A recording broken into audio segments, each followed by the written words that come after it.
ನಮಸ್ಕಾರ, ನೀವು ನೋಡ್ತಾ ಇದ್ದೀರಾ ಸ್ಪೀಡ್ ನ್ಯೂಸ್ ಕನ್ನಡ. ನಾನು ಸುಷ್ಮಿತಾ ನಟರಾಜ್.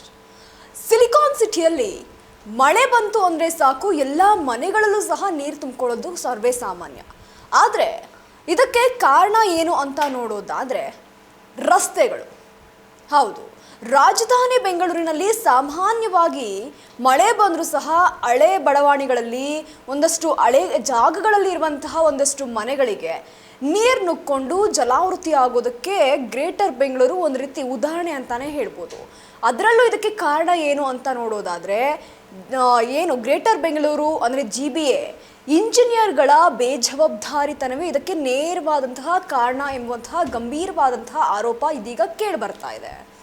ಇನ್ನು ರಸ್ತೆಗಳಿಗೆ ಮರುಡಾಂಬರೀಕರಣ ಮಾಡುವಂತಹ ಮುನ್ನ ಹಳೆಯ ಏನು ಅದಕ್ಕೂ ಮುಂಚೆ ರೋಡ್ಗೆ ಏನು ಡಾಂಬರನ್ನು ಹಾಕಿರ್ತಾರೆ ಅದನ್ನು ಕೆರೆದು ತೆಗೆಯುವಂತಹ ಕೆಲಸವನ್ನು ಮಾಡಬೇಕು.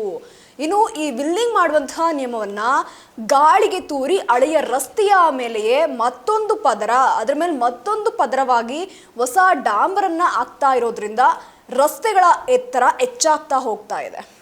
ಇನ್ನು ಮನೆಗಳು ಒಂದು ರೀತಿ ತಗ್ಗು ಪ್ರದೇಶ ಆಗೋಕ್ಕೆ ಒಂದು ಕಡೆ ದಾರಿ ಮಾಡಿಕೊಡ್ತಾ ಇದ್ದಾರೆ. ಈ ರೀತಿ ದೂರುಗಳು ಇದೀಗ ಕೇಳಿ ಬರ್ತಾ ಇದೆ. ಏನಪ್ಪ ಅಂತ ಅಂದರೆ ಮರು ಡಾಂಬರೀಕರಣ ಮಾಡುವಂತಹ ಸಮಯದಲ್ಲಿ ಹಿಂದೆ ಆಗ್ತಂತಹ ಟಾರ್ ಏನಿದೆ, ಡಾಂಬರ್ ಏನಿದೆ, ಅದನ್ನು ತೆಗಿಬೇಕು. ಅದನ್ನು ತೆಗೆದು ಅದಾದ ಮೇಲೆ ಏನು ಯಾವ ನಿಯಮದ ಅನುಸಾರವಾಗಿ ಮಾಡಬೇಕು ಅದನ್ನು ಮತ್ತೆ ನೀಟಾಗಿ ಬೇರೆ ರೀತಿಯ ಡಾಂಬರನ್ನು ಹಾಕಿ ರೆಡಿ ಮಾಡಬೇಕು. ಆದರೆ ಇವರೇನು ಮಾಡ್ತಾ ಇದ್ದಾರೆ, ಒಂದು ಪದರ ಏನಿದೆ ಅದು ಸ್ವಲ್ಪ ಹಾಳಾಗಿದೆ, ಅದ್ರ ಮೇಲೆ ಮತ್ತೆ ಇನ್ನೊಂದು ಪದರ ಡಾಂಬರನ್ನು ಹಾಕ್ತಾ ಇದ್ದಾರೆ. ಇದು ಏನಕ್ಕೆ ದಾರಿ ಮಾಡಿಕೊಡ್ತಾ ಇದೆ ಅನ್ನೋಂಥದ್ದನ್ನು ನೋಡೋದಾದರೆ ಮನೆಗಳು ಏನಿದೆ ಅದರ ಎತ್ತರ ಕುಗ್ತಾ ಹೋಗ್ತಾ ಇದೆ. ರೋಡ್ನ ಎತ್ತರ ಜಾಸ್ತಿ ಆಗ್ತಾ ಹೋದಂತೆ ಮನೆಗಳ ಎತ್ತರ ಕಮ್ಮಿ ಆಗ್ತಾ ಹೋಗ್ತಾ ಇದೆ. ಇದರಿಂದ ಹರಿಯುವಂತಹ ನೀರು ನೇರವಾಗಿ ಮನೆ ಒಳಗಡೆ ಸೇರುವಂತಹ ಪರಿಸ್ಥಿತಿ ಇದೀಗ ನಿರ್ಮಾಣ ಆಗ್ತಾ ಇರುವಂಥದ್ದು. ಇನ್ನು ಈ ಖಾತಿಯಲ್ಲಿ ನಾಗರಿಕರು ಈ ಆದಂತಹ ಒಂದು ತೀವ್ರವಾದಂತಹ ಆಕ್ರೋಶವನ್ನು ಇದೀಗ ವ್ಯಕ್ತಪಡಿಸಿದ್ದಾರೆ. ಇನ್ನು ದಶಕಗಳ ಹಿಂದೆ ನಿರ್ಮಿಸಲಾದಂತಹ ಮನೆಗಳಿಗಿಂತ ಈಗಿನ ರಸ್ತೆಗಳೇ ಬಹಳ ಎತ್ತರವಾಗಿವೆ. ಮಳೆ ಬಂದಾಗ ರಸ್ತೆಯ ನೀರೆಲ್ಲ ಸಹಜವಾಗಿಯೇ ತಗ್ಗಿನಲ್ಲಿರುವಂತಹ ಮನೆಗಳ ಆವರಣಕ್ಕೆ ನುಗ್ತಾ ಇದೆ. ಇನ್ನು GBA ಇಂಜಿನಿಯರ್ಗಳು ನಿಯಮಾವಳಿಗಳನ್ನು ಪಾಲಿಸ್ತಾ ಇಲ್ಲ ಅಂತ ಇದೀಗ ನಾಗರಿಕರು ಸಹ ಆತಂಕವನ್ನು ವ್ಯಕ್ತಪಡಿಸಿರುವಂಥದ್ದು, ಇದನ್ನು ತಮ್ಮ ಖಾತೆಯಲ್ಲಿ ವ್ಯಕ್ತಪಡಿಸಿರುವಂಥದ್ದು. ಇನ್ನು ಪಾಲಿಕೆಯ ನಿಯಮಾವಳಿಗಳ ಪ್ರಕಾರ ಯಾವುದೇ ರಸ್ತೆಗೆ ಮರುಡಾಂಬರೀಕರಣ ಮಾಡುವಂತಹ ಮುನ್ನ ಹಳೆಯ ರಸ್ತೆಯ ಮೇಲ್ಭಾಗದಲ್ಲಿರುವಂತಹ ವಿಲ್ಲಿಂಗ್ ಮೆಷಿನ್ ಏನಿದೆ ಅದರ ಮೂಲಕ ಕೆರೆದು ಸಮತಟ್ಟಾದಂತಹ ರಸ್ತೆಯನ್ನು ಮಾಡಿ, ಅದಾದ ನಂತರ ಬೆಂಗಳೂರಿನಲ್ಲಿ ಈ ನಿಯಮವನ್ನು ಪಾಲನೆ ಮಾಡಿ ಯಾವುದೇ ಭಾಗದಲ್ಲಾಗಿರ್ಬೋದು, ಬೆಂಗಳೂರು ಅಂತ ಅಷ್ಟೇ ಅಲ್ಲ, ಏನು ಡಾಂಬರೀಕರಣ ಮಾಡಿದರೆ ಅದನ್ನು ತೆಗೆದು ಅದನ್ನು ಸಮತಟ್ಟಾಗಿ ಮಾಡಿ ಅದಾದ ನಂತರ ಮೇಲ್ಪದರವನ್ನು ಹಾಕಬೇಕು. ಇಲ್ಲಿ ಪದರ ಅಂತ ಬರೋದೇ ಇಲ್ಲ, ಇರುವಂತಹ ಪದರವನ್ನು ತೆಗೆದು ಬೇರೆ ಪದರವನ್ನು ಹಾಕಬೇಕು. ಇದು ನಿಯಮ ಇರುವಂಥದ್ದು. ಈ ನಿಯಮ ಪಾಲಿಸ್ತಾ ಇಲ್ಲ ಅನ್ನುವಂಥದ್ದು ಇಲ್ಲಿ ಕಂಡು ಬರ್ತಾ ಇರುವಂಥದ್ದು. ಇನ್ನು ಇದು ಯಾವ ರೀತಿ ಆಗ್ಬಿಟ್ಟಿದೆ ಅಂತ ಅಂದರೆ ಕ್ವಿಕ್ ಫಿಕ್ಸ್ ತಂತ್ರ ಆಗ್ಬಿಟ್ಟಿದೆ. ಏನಪ್ಪ ಅಂತ ಅಂದರೆ ಹಳೆಯ ರಸ್ತೆಯನ್ನು ಕೆರೆಯುವ ಪ್ರಕ್ರಿಯೆಗೆ ಸಮಯ ಮತ್ತು ಶ್ರಮ ಬಹಳ ಬೇಕಾಗ್ತಾ ಇದೆ. ಹೀಗಾಗಿ ಇಂಜಿನಿಯರ್ಗಳು ತಮ್ಮ ಗುತ್ತಿಗೆದಾರರಾಗಿರ್ಬೋದು, ಶಾರ್ಟ್ಕಟ್ ಅಂದರೆ ಗುತ್ತಿಗೆದಾರರನ್ನ ಹುಡ್ಕೊಂಡು ಕೆಲಸ ಮಾಡಿಸ್ಬೇಕಾಗಿರುತ್ತೆ.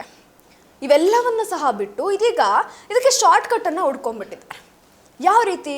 ಕೇವಲ ಕಾಟಾಚಾರಕ್ಕೋಸ್ಕರ ರಸ್ತೆಯನ್ನು ನಿರ್ಮಾಣ ಮಾಡ್ತಾ ಇರುವಂಥದ್ದು. ನಾವು ಪ್ರತಿ ಬಾರಿಯೂ ಸಹ ಏನು ಅಂದ್ಕೊಳ್ತಾ ಇದ್ವಿ, ಚುನಾವಣಾ ಸಮಯಕ್ಕೆ ಬಂದಾಗ ಅಲ್ಲಿ ರಾಜಕೀಯ ವ್ಯಕ್ತಿಗಳು ಬಂದು ಕೇಳ್ತಾರೆ, ಅವ್ರು ಬಂದು ಕೇಳಿದಾಗ ಓಟ್ ಹಾಕ್ಸ್ಕೊಳ್ತಾರೆ, ಹೋಗ್ತಾರೆ ಅನ್ನೋಂಥದ್ದನ್ನು ನಾವು ಯೋಚನೆ ಮಾಡ್ತಾ ಇದ್ವಿ. ಆದರೆ ಯಾವುದೇ ರೀತಿಯ ನಿಯಮವನ್ನು ಪಾಲಿಸ್ತಾ ಇಲ್ಲ, ಮಾತುಗಳನ್ನ ನೆರವೇರಿಸ್ತಾ ಇಲ್ಲ ಅನ್ನೋಂಥದ್ದನ್ನು. ಆದರೆ ರಸ್ತೆಗಳ ಅಭಿವೃದ್ಧಿಗೋಸ್ಕರ ಸಾಕಷ್ಟು ಬಾರಿ ಸಾಕಷ್ಟು ಹಣ ಸ್ಯಾಂಕ್ಷನ್ ಆಗಿದೆ, ಕೋಟಿಗಳಲ್ಲಿ ಸ್ಯಾಂಕ್ಷನ್ ಆಗಿದೆ. ಬೆಂಗಳೂರು ನಗರ ಅಭಿವೃದ್ಧಿಗಾಗಿ ಸಾಕಷ್ಟು ಮಟ್ಟದಲ್ಲಿ ಹಣಗಳು ಸ್ಯಾಂಕ್ಷನ್ ಆಗಿರುವಂಥದ್ದು. ಆದರೆ ಇದೀಗ GBA ಅಧಿಕಾರಿಗಳು ಮಾಡ್ತಾ ಇರುವಂತಹ ಕೆಲಸ ಏನು? ಇದು ನೇರವಾಗಿ ವ್ಯಕ್ತಿಯೊಬ್ಬರು ಮಾಡಿರುವಂತಹ ಪ್ರಶ್ನೆ. ಸಾರ್ವಜನಿಕರು ನಿಮ್ಮನ್ನು ಪ್ರಶ್ನೆ ಮಾಡೋವರೆಗೂ ನೀವು ಸುಮ್ಮನೆ ಇದ್ದೀರಾ ಅಂತ ಅಂದರೆ ನೀವು ಸರ್ಕಾರಿ ಕೆಲಸದಲ್ಲಿ ಕೂತಿರೋದು ನಾಲಾಯಕ್ ಕೆಲಸ ಮಾಡೋದಕ್ಕ?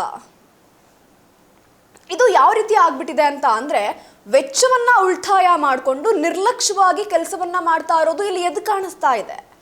ವಿಲ್ಲಿಂಗ್ ಮಾಡೋದಕ್ಕೆ ಪ್ರತ್ಯೇಕವಾಗಿ ಒಂದಷ್ಟು ಯಂತ್ರೋಪಕರಣಗಳು ಬೇಕಾಗುತ್ತೆ, ಹೆಚ್ಚುವರಿ ಅನುದಾನವೂ ಸಹ ಬೇಕಾಗುತ್ತೆ. ಇನ್ನು ಗುತ್ತಿಗೆದಾರರು ಲಾಭದ ಆಸೆಗೆ ಬಿದ್ದು ಈ ಹಂತವನ್ನ ಸಂಪೂರ್ಣವಾಗಿ ಕೈ ಬಿಡ್ತಾ ಇದ್ದಾರೆ ಅನ್ನೋದನ್ನು ಇಲ್ಲಿ ವಾದ ಆಗ್ತಾ ಇರುವಂಥದ್ದು. ಇದಕ್ಕೆ ಅಧಿಕಾರಿಗಳ ಮೌನವೂ ಸಹ ಎಲ್ಲೋ ಒಂದ್ ಕಡೆ ಸಮ್ಮತಿಯನ್ನ ಕೊಡ್ತಾ ಇದೆ.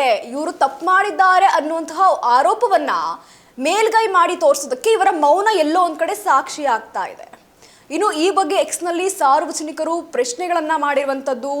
ನಿಯಮಗಳಿದ್ರೂ ಸಹ ಬಿಬಿಎಂಪಿ ಇಂಜಿನಿಯರ್ಗಳು ಬಿಲ್ಲಿಂಗ್ ಪ್ರಕ್ರಿಯೆಯನ್ನ ಕಡ್ಡಾಯವಾಗಿ ಯಾಕೆ ಜಾರಿಗೊಳಿಸ್ತಾ ಇಲ್ಲ? ಸಾರ್ವಜನಿಕರ ತೆರಿಗೆ ಹಣದಲ್ಲಿ ನಡೀತಾ ಇರುವಂತಹ ಕಾಮಗಾರಿಗಳಲ್ಲಿ ಇಂತಹ ಕ್ವಿಕ್ ಫಿಕ್ಸ್ ಆಟಗಳಿಗೆ ಬ್ರೇಕ್ ಹಾಕೋದು ಯಾವಾಗ? ಬೆಂಬಲ ಪ್ರಶ್ನೆಗಳನ್ನ ಇದೀಗ ಒಂದಷ್ಟು ರೀತಿಯಲ್ಲಿ ಈ ರೀತಿ ಯಾವೆಲ್ಲ ಪ್ರಶ್ನೆಗಳಿದಾವಲ್ಲ ಎಲ್ಲ ಪ್ರಶ್ನೆಯನ್ನ ಕೇಳಿರುವಂಥದ್ದು. ಪ್ರತಿ ವರ್ಷ ಏನು ನಾವು ನೋಡ್ತೀವಿ, ಮಳೆಗಾಲ ಬಂತು ಅಂದರೆ ಸಾಕು ಕೋಟ್ಯಾಂತರ ರೂಪಾಯಿ ಆಸ್ತಿ ಪಾಸ್ತಿ ನಷ್ಟ ಆಗ್ತಾ ಇರುವಂಥದ್ದು. ಅದರಲ್ಲೂ ಪ್ರಮುಖವಾಗಿ ಹಳೆಯ ಮನೆಗಳು ಅಂದರೆ ಓಲ್ಡ್ ಬಿಲ್ಡಿಂಗ್ಸ್ ಏನಿದೆ, ಓಲ್ಡ್ ಮನೆಗಳೇನಿದೆ, ಇವೆಲ್ಲವೂ ಸಹ ನಷ್ಟಕ್ಕೆ ಒಳಗಾಗ್ತಾ ಇದೆ. ಇದರ ನೋವನ್ನ ಅವರ ಮಾಲೀಕರು ಯಾವ ರೀತಿ ಹಂಚ್ಕೊಳ್ತಾ ಇದ್ದಾರೆ? ಸಾಕಷ್ಟು ಪ್ರಶ್ನೆಗಳ ಮೂಲಕ ಕೇಳಿರುವಂಥದ್ದು. ಇನ್ನು ಈ ಅವೈಜ್ಞಾನಿಕ ರಸ್ತೆ ಕಾಮಗಾರಿಗಳ ವಿರುದ್ಧ ಇದೀಗ GBA ಕಠಿಣ ಕಾನೂನು ಕ್ರಮವನ್ನ ಕೈಗೊಳ್ಳಬೇಕು ಅಂತ ಇದೀಗ ಒಂದು ಕಡೆ ಸಾರ್ವಜನಿಕರು ಆಗ್ರಹಿಸ್ತಾ ಇದ್ದಾರೆ. ಏನ್ ಮಾಡ್ತಾ ಇದೆ ಗೌರ್ಮೆಂಟ್? ಅಷ್ಟೆಲ್ಲ ಅನುದಾನವನ್ನ ತಗೊಂಡು ರಸ್ತೆಯನ್ನ ಅಭಿವೃದ್ಧಿ ಮಾಡ್ತೀವಿ, ಬೆಂಗಳೂರನ್ನ ಅಭಿವೃದ್ಧಿ ಮಾಡ್ತೀವಿ ಅನ್ನುವಂಥವ್ರು ಇವಾಗ ಏನ್ ಮಾಡ್ತಾ ಇದ್ದೀರಾ? ಸಾರ್ವಜನಿಕರು ನಿಮ್ಮನ್ನ ಬಂದು ಪ್ರಶ್ನೆ ಮಾಡುವಂತಹ ಮಟ್ಟಕ್ಕೆ ನೀವು ಬಿಟ್ಕೊಂಡಿದ್ದೀರಾ ಅಂದ್ರೆ ನೀವು ಎಷ್ಟರ ಮಟ್ಟಿಗೆ ಕೆಲಸ ಮಾಡ್ತಾ ಇದ್ದೀರಾ ಅನ್ನುವಂಥದ್ದು ಇಲ್ಲಿ ಕಂಡು ಬರುತ್ತೆ.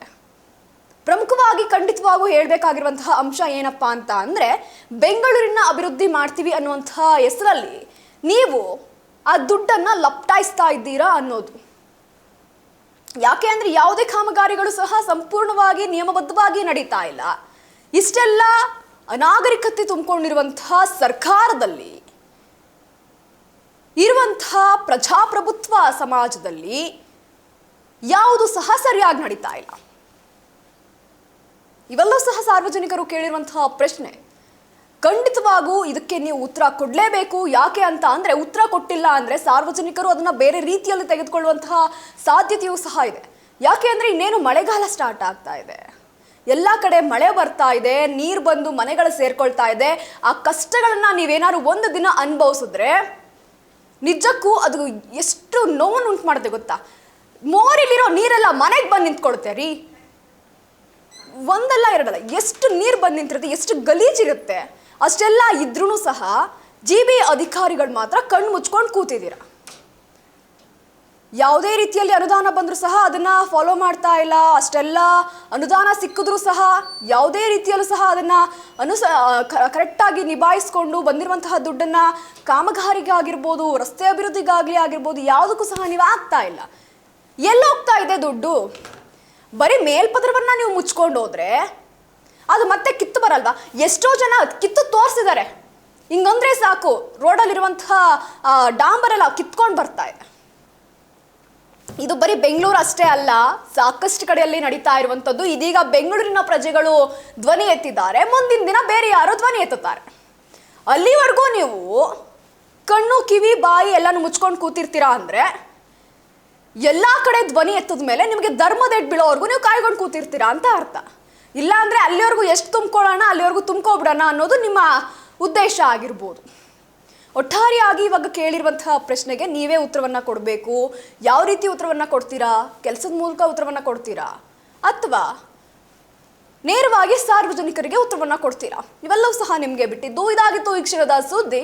ಮತ್ತಷ್ಟು ಅಪ್ಡೇಟ್ಸ್ಗಾಗಿ ನೀವು ನೋಡ್ತಾ ಇರಿ ಸ್ಪೀಡ್ ನ್ಯೂಸ್ ಕನ್ನಡ. ಸುದ್ದಿ ನಿಮ್ಮದು, ವೇಗ ನಮ್ಮದು.